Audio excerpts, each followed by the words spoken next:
warahmatullahi wabarakatuh. Apa kabar sahabat AKMJ? Alhamdulillah saat ini kita berada di salah satu program terbaru dari Apa Kabar Muara Jawa, yaitu Ngopi, Ngobrol Penuh Inspirasi. Tentunya harapannya dengan adanya program ini, teman-teman muda semuanya bisa melihat beberapa kawan-kawan yang menginspirasi kita semua dalam dunia bisnis, politik, dan dunia lainnya. Dan di momen yang pertama atau episode yang pertama di Ngopi ini, tentunya kita kehadiran tamu yang spesial. Dan tentunya tidak sembarangan kawan-kawan dari tim kreator untuk memilih beliau untuk berada di tengah-tengah kita saat ini. Sekali lagi doa kepada seluruh sahabat AKMJ, semoga dalam masa saat ini selalu diberikan kesehatan oleh Allah Subhanahu wa taala. Amin ya rabbal alamin. Seperti yang saya bilang, episode pertama ini tentunya kita kehadiran tamu spesial karena memang tamu kita ini sukses di usianya yang muda, sudah sukses dalam dunia bisnis. Dan beberapa bisnis yang beliau tekuni tentunya bisa menjadi inspirasi buat kita semua. Sehingga penting kita untuk mengetahui bagaimana perjalanan karir dari sahabat kita, seorang atau saudara kita, Yanto. Apa kabar, Bang? Bro, baik. Ya, sehat? Sehat. Alhamdulillah. Gimana? Saya dengar tadi baru pulang dari Samarinda ya? Ya, tadi habis belanja barang. Ya, gimana perjalanan? Cukup sama seperti biasa, jalanan kita cukup Ya, ekstrim. Cukup Ya. ekstrim. Bang Yanto, saat ini kita mengetahui Bang Yanto tentunya memiliki beberapa bisnis yang kita lihat beberapa teman-teman bisa menjadi inspirasi dari kawan-kawan. Kami lihat ada jual beli handphone, kemudian juga ada elektronik, dan yang sebuah kebanggaan kita, Bang Yanto bisa membawa Kopi Ria hadir di sini. Ya. Tapi sebelum kita melanjuti inti dari pertanyaan kita, saya mau tahu, apakah memang dari muda ini Bang Yanto sudah suka dengan bisnis, ataukah ada dorongan, ataukah memang waktu sekolah cita-cita saya mau jadi pebisnis ini? Ya. Sebenarnya sih tidak ada ini ya, tidak ada cita-cita untuk jadi pembisnis sebenarnya. Malah dulu sebenarnya pengennya jadi kayak polisi gitu sebenarnya. Ya, kalau dilihat dari postur tubuh memang pas jadi polisi. Ya. Cuma keadaan kan tidak memungkinkan ya pada saat itu ya. Jadi ya jadinya ya kayak gini. Ya. Kemudian pertama kali bisnis apa nih yang ditekuni? Dulu papa bengkel ya, bengkel motor. Oh iya, saya ingat. Dulu papa bengkel motor. Jadi dulu itu waktu saya masih kecil itu tahun 98 itu papa bengkel di Tangerang. Ya, Tangerang. Tahun 98 zamannya Pak Harto ya. Pak Harto turun. Jadi papa kena musibah. Jadi waktu itu kerusuhan besar-besaran. Oh ya, benar. Bulan Mei itu kerusuhan besar-besaran di Tangerang ya. Kita kena musibah. Bangkrut lah papa. Di Tangerang itu bengkelnya dulu cukup besar. Pada zaman tahun 98 ya, itu cukup besar. Habis semua, ludes semua. Itu tahun 98 kita bangkrut. Kita masih di Tangerang semua. Itu tanggal 14 Mei itu kita kena musibah. Bulan Mei itu juga sih kita pulang ke Singkawang 1 tahun. Ya, kita menenangkan diri ya, soalnya seluruh keluarga juga terguncang. Ya. 1 tahun kita di Singkawang. Ya, keadaan saat itu sih memang lagi sulit ya. Ya, berarti dalam artian ini betul-betul dari awal ini, betul-betul kosong datanya. Betul-betul tidak ada sama sekali. Ya, uang sudah habis-habisan juga untuk beli tiket kapal. Itu Bang Yanto di usia berapa itu, Bang? Saya itu waktu itu masih umur 8 tahun. 8 tahun. Ya, umur 8 tahun itu saya kena musibah dari berada ya. Saat itu papa itu lagi berada. Benar-benar kita 360 derajat bolak-balik lagi, nggak ada. Dari ada ya nggak ada nih. Berarti betul-betul merasakan kesusahan yang dialami keluarga. Ya, jadi saat saya masih umur 8 tahun itu saya pulang ke Singkawang bersama keluarga ya. Nah, papa saya ya pontang-panting lah cari nafkah kan. Nah, kebetulan waktu itu saya masih umur 8 tahun, saya sama kakak saya Rosita, kakak saya Rosita, jam 5 subuh, saya umur 8 tahun, saya udah jualan kangkung. Jualan kangkung. Jualan kangkung. Jadi seorang Yanto yang saat ini usahanya bisa dikatakan sukses, ternyata pernah jualan kangkung. Ya, jualan kangkung. Umur 8 tahun, kawan-kawan. Nah, jadi mama waktu itu nanam sendiri kangkung di belakang rumah sewa ya, itu rumah sewa kita juga atap daun. Jadi saya sama kakak saya waktu itu masih umur 11 tahun. Kakak saya umur 11 tahun, saya umur 8 tahun. Jadi berdua setiap pagi jam 5 subuh, saat yang lainnya mungkin ya masih tidur lelap, kita berjuang setiap hari. Saat itu saya masih kelas 1 SD kan. Jadi kangkungnya itu satu ikat, ingat harganya berapa? Rp500 masih. Rp500 dulu. Masih zaman itu sih masih. Jadi kita bawa satu karung gitu ya. Kita papa berdua gitu kan. Kita angkat berdua, pergi ke pasar jalan kaki. Jadi sampai jam 6 pagi laku terjual, habis kita belikan jagung. Belikan jagung. Nah, untuk belikan jagung itu untuk nanti direbus nanti kita bawa ke sekolah. Nah, kita jual lagi jagungnya. Harganya waktu itu jagung masih Rp100. Jadi benar-benar dapat uang diputar lagi. Jadi untuk memang menyambung hidup. Nah, itu selama kurang lebih 1 tahun. Ya kegiatan kita seperti itulah. Kita mau makan ayam aja nggak bisa dulu itu. Jadi makan ayam aja memang nggak bisa. Ya kita mau makan ikan itu makan ikan sepat. Tahu ikan sepat, bro? Iya. Ikan sepat itu. Nah, kita ambil ikan sepat, ikan puyuh. Nah, itu kita tangguk di parit. Kita kalau mau makan ikan ya itu kita ambil. Jadi setiap hari mau kangkung, daun katu. Nah, itu aja setiap hari yang kita makan. Jadi kalau mau makan ayam itu 1 tahun nggak bisa, bro. Memang betul-betul saat itu benar-benar lagi keadaan susah karena memang benar-benar dari nol. Saya kira juga sahabat AKMJ ini perjalanan begitu luar biasa karena di sini kita harus apresiasi yang sangat tinggi perjuangan Papa ya. Yeah. Karena bagaimana beliau yang saya kira kalau orang yang tidak biasa kemungkinan stres berat banyak karena posisinya dia saat itu sedang berada tiba-tiba dengan kejadian yang kita tahu bersama semua di 1998 itu luar biasa memang kejadiannya. Akhirnya beliau betul-betul habis, kemudian balik ke Singkawang dan di situ mulai dari titik nol dan luar biasanya dari tanaman ibu yaitu sayur kangkung kemudian dijual ke pasar, hasil jualan di pasar itu kembali dibelikan seperti jagung kemudian kembali jual. Berarti kalau teman-teman sudah berkata melihat langsung suksesnya berarti salah. Ternyata beliau juga semua butuh proses. Sangat butuh proses. Ya, dan ke Kalimantan Timur di tahun berapa itu Bang? Saya tahun 99 saya injak Handil.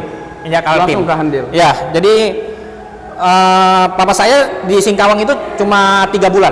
3 bulan. Ya, jadi papa saya di Singkawang 3 bulan itu pontang-panting ya nyari rezeki. Jadi sampai jual ikan juga ke perbatasan Empikong dulu. Itu pun ditipu orang kembali. Jadi ya di sana nggak ketemu jalan.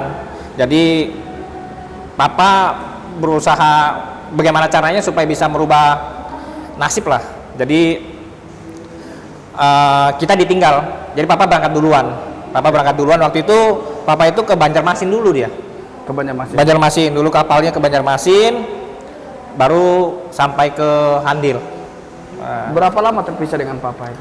Kurang lebih 9 bulan. 9 bulan Ya kita sendiri. Jadi pada saat itu saat papa mencari nafkah keluar, yang tinggal di rumah? Saya waktu itu masih 4 saudara. Berempat saudara masih kecil-kecil semua. Ya saya sama ibu saya aja sama mama.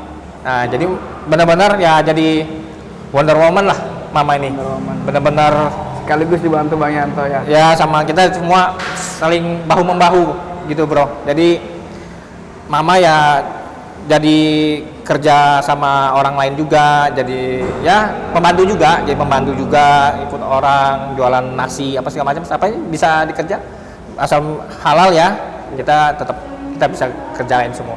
Ya, dan akhirnya Papa menemukan rezekinya di Handil membuka bengkel. Ya, tahun 98 Papa di sini, tahun 99 kita semua pindah ke Handil ya, tahun 99. Kalau tidak salah di mana pertama kali? Saya pertama di Handil ini di Handil 3. Oh, Handil 3. Ya, dulu di Handil 3 di tempat sewanya Pak Ali dulu. Ya. Jadi saya ingat waktu kami zaman-zaman sekolah dulu, memang bengkel yang paling laris itu bengkel Ya. Papa, karena di situ yang onderdirnya yang paling lengkap. Ya. Ya. Jadi sahabat inspirasi, sekali lagi itu luar biasa perjalanan apa yang dirasakan oleh Bang Yanto.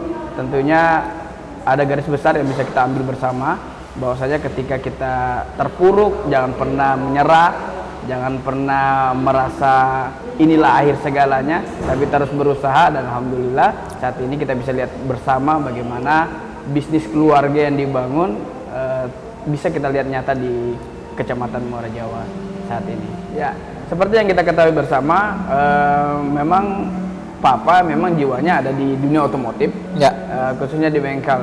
Namun saya lihat sepertinya Bang Yanto ini keluar jauh dari track, karena kami tahu bisnis Bang Yanto ini handphone, kemudian pulsa, dan yang terbaru ini adalah bekerja sama dengan Kopiria. Ini apakah memang niatan dari Bang Yanto yang tidak ingin di bengkel, atau ada cerita lain ini Bang Yanto? Jadi gini ya, kalau saya sih sebenarnya dulu dari kecil itu sudah kelas 6 SD itu saya sudah merasakan bengkel. Jadi waktu masih kecil dulu itu memang sudah diajarin Sempat bengkel. jadi montir berarti Ya, waktu itu kan masih kita zaman sekolah ya bro. Ya. Jadi zaman kita sekolah itu SMP, saya pulang sekolah itu bukannya tidur siang bro, bukan tidur siang kita zaman sekolah dulu itu. Jadi setelah pulang sekolah ya ganti baju langsung kerja bengkel. Ya kita memang sudah bukan di gimana ya, keadaan sih bro, Ya. memang keadaan. Jadi keadaan yang nggak memungkinkan, jadi memang kita harus kerja keras. Sudah dari kecil sudah didikan orang tua memang termasuk keras sih. Jadi, Kemudian punya ide peluang seperti bisnis pulsa itu dari mana itu? awalnya sih 2005 kakak saya yang duluan ini ya, dia belajar servis handphone tahun 2005 waktu itu. Jadi kakak saya ini si Edi itu dia ke Jakarta waktu itu, saat itu ya belajar servis handphone. 2007 buka kios kecil-kecilan. Waktu itu masih modal 1,5 juta bro. 1,5 juta. 1.500.000 itu pun perdana itu cuma 3 sampai 5 biji lah. Ya, karena dulu mahal ya. Ya, perdana kan dulu Saya sampai ingat. 100.000 ya, Iya. 50.000 kan, satu Ya, betul, biji dulu betul. masih mahal sekali. Jadi kita nggak punya modal untuk itu gitu loh. Jadi kita cuma modal yang ada, kita coba putar aja. Kita coba putar aja. Ya ditekunin lama-lama ketemu jalannya Tuhan, mungkin kasih kita jalan. Kakak bisa duluan bekerja lah. Saat itu saya masih sekolah sih. Nah, gitu. Lalu saat ini sudah, kalau kita tahu, kalau kita berjalan, kalau ada Roxy handphone itu dari keluarga Ya. Bang Yanto. Ya. Dan outlet pulsa juga saya kira yang paling banyak di Muara Jawa ini. Bang Yanto. Ya, alhamdulillah sih ada beberapa lah. Ya. Kemudian saat ini apakah sudah masih memang satu manajemen dengan keluarga untuk mengelola ini, ataukah Bang Yanto sudah? Oh, kita masing-masing. Masing-masing. Ya, kita masing-masing karena dapur beda-beda ya. Iya, betul. Jadi Betul. kita masing-masing. Memang awal mulanya saya waktu itu masih sekolah itu memang sudah awalnya belajarnya komputer bro. Jadi waktu saya masih SMA, saya SMA di Tenggarong.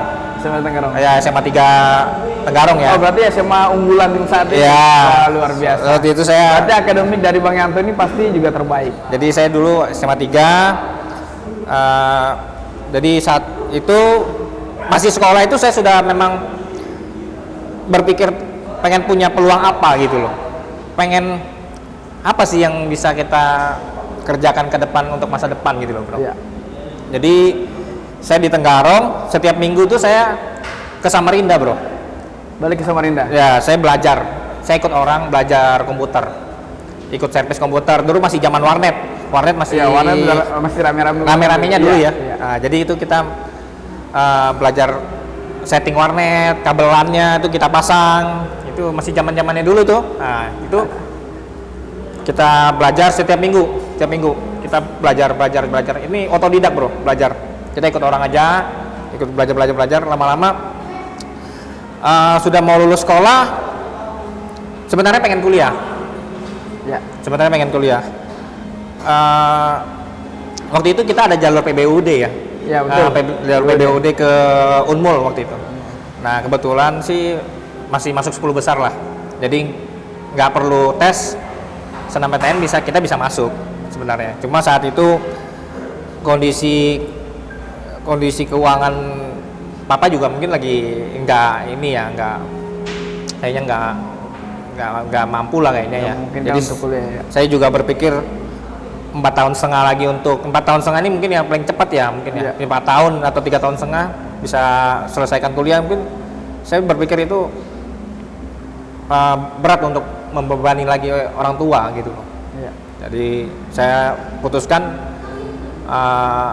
ya sudah, saya mungkin di jalur lain. Saya nggak ambil kuliah. Sebenarnya waktu itu pengen kuliah. Cuma keadaan yang tidak memungkinkan. Keadaan yang tidak memungkinkan. Jadi saya belum ambil ijazah, saya udah pergi ke Jakarta juga. Jadi tapi udah lulus kan? Udah lulus. Ada pengumuman sudah. Udah pengumuman. Ijazah belum ambil. Tapi sekarang udah diambil kan? Sudah. Pergi Jakarta? Jakarta saya ini awalnya pengen belajar handphone juga. Oh ya. Pengen belajar handphone juga, saya pergi ke Jakarta. Jadi kurang lebih hampir 1 tahun sih di Jakarta. Saya kembali lagi sini. Nggak trauma bang ke Jakartanya? Waktu itu jujur sih, gimana ya? Saya ini nggak pernah naik pesawat dulu tuh. Jadi memang kita namanya seorang susah ya, nggak pernah naik pesawat.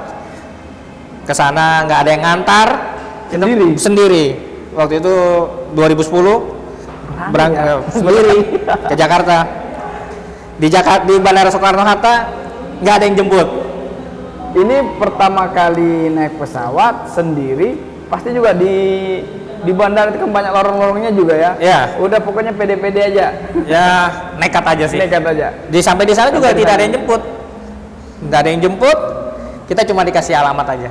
Alamat dari Tangerang Soekarno-Hatta pergi ke Jakarta Timur. Kurang lebih 2 jam bro, jauh. Saya juga nggak tahu alamatnya di mana. Ya nekat aja. Bawa uang cuma kurang lebih kayaknya 300.000 bro. Karena ongkos taksi 180.000, sisa 120.000 buat makan aja bro. Jadi itu berarti udah nggak mikir bisa pulang atau enggak? Belakangan ya? Belakangan bro. Waktu itu cuma mikir. Ini asli namanya nekat ini. Nekat bro. Jadi benar-benar ya kita pengen bisa. Kita pengen berjuang, merubah nasib. Nah, jadi dari sini tuh ya kakak saya Aven itu Edi. Nah, itu yang ngantar saya ke bandara subuh-subuh tuh jam 2 malam naik motor. Kita penerbangan pagi kan, soalnya penerbangan jam 6 lewat lah.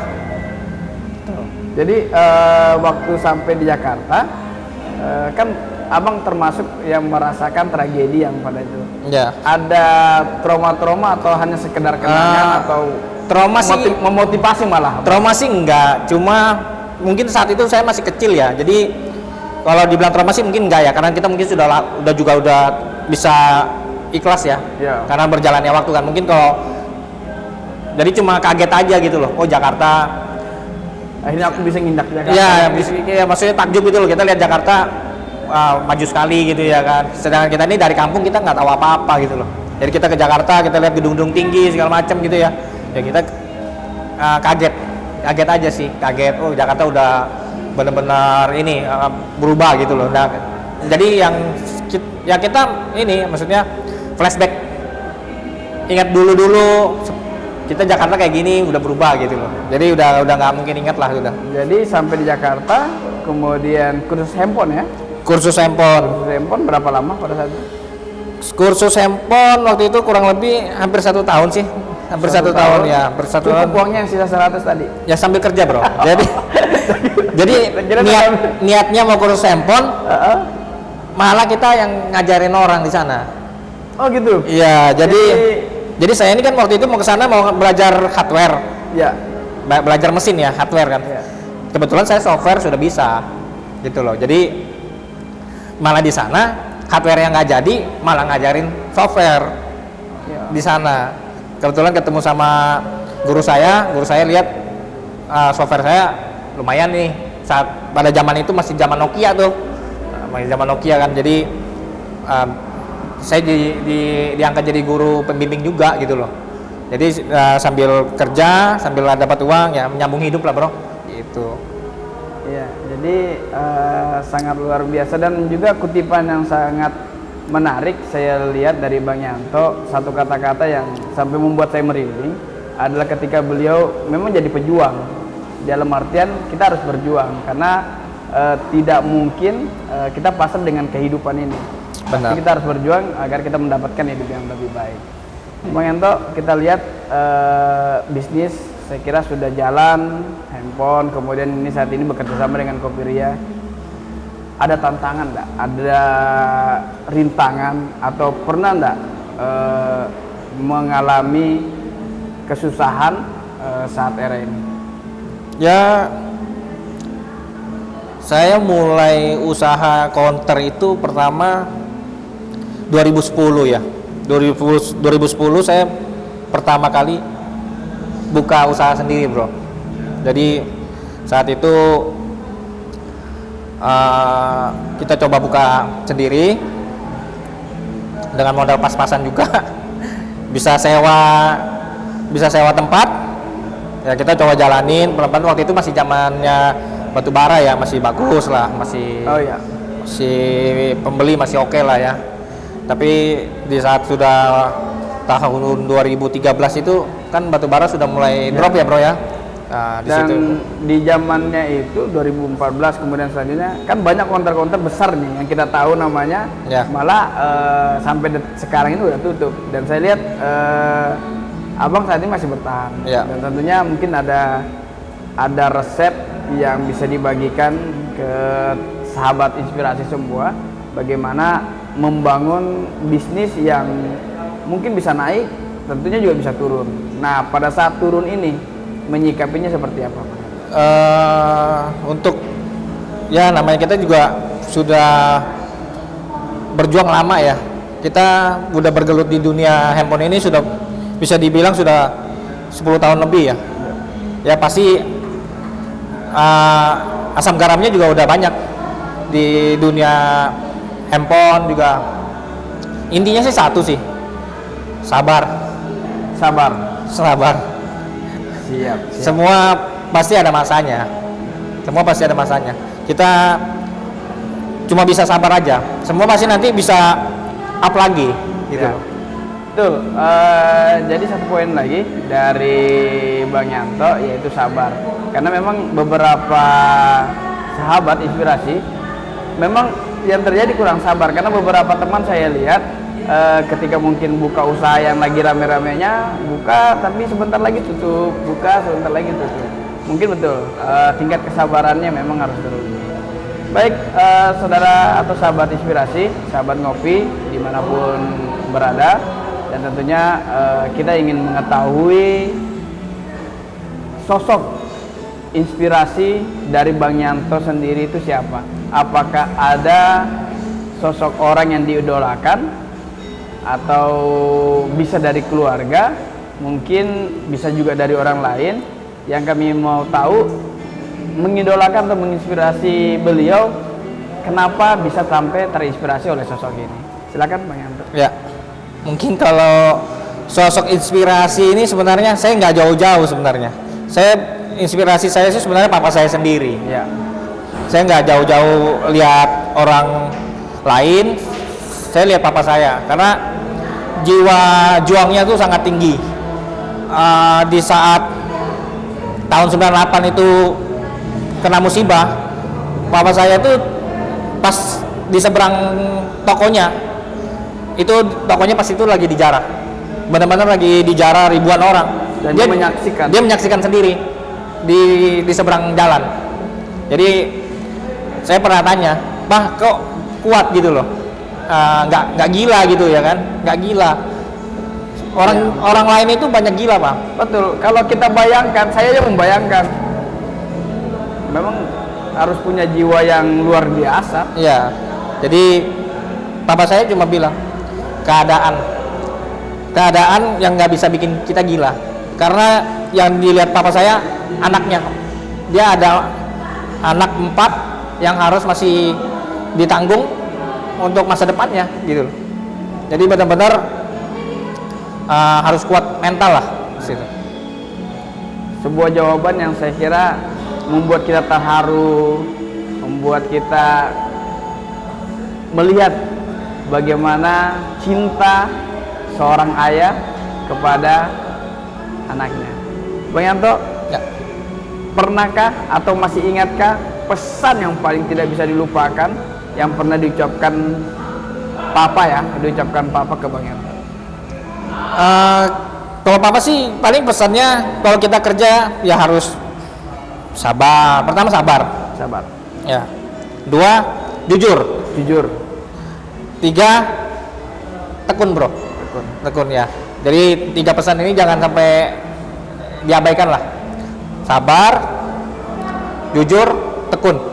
Sabar, jujur, dan tekun. Baik, sahabat inspirasi, tentunya saat ini kita sudah berada di penghujung acara kita. Kita sudah mendengar banyak cerita yang dibagikan oleh Bang Yanto, dan mungkin kita ingin mendengar kepada saat ini sahabat inspirasi yang mungkin sedang berjuang ataupun mungkin ada yang sama merasakan seperti Bang Yanto, pernah terpuruk, bangun, terpuruk lagi. Kita akan mendengar apakah ada pesan kepada sahabat-sahabat kita Bang Yanto yang saat ini sedang berjuang. Ya, pesannya tetap semangat, jangan berhenti bercita-cita lah, intinya seperti itu sih. Ya, tetap semangat, jangan berhenti bercita-cita, dan tentunya Bang Yanto sudah menjadi inspirasi kita semua. Dan Bang Yanto bisa, kenapa kita tidak bisa? Yang jelas semangat kawan-kawan. Dan Bang Yanto terima kasih banyak di sela-sela kesibukannya meluangkan waktu untuk kami dari Apa Kabar Muara Jawa, dan semoga apa cerita dari Bang Yanto bisa menginspirasi kita semua sehingga kawan-kawan bisa ikut sukses seperti Bang Yanto. Terima kasih banyak.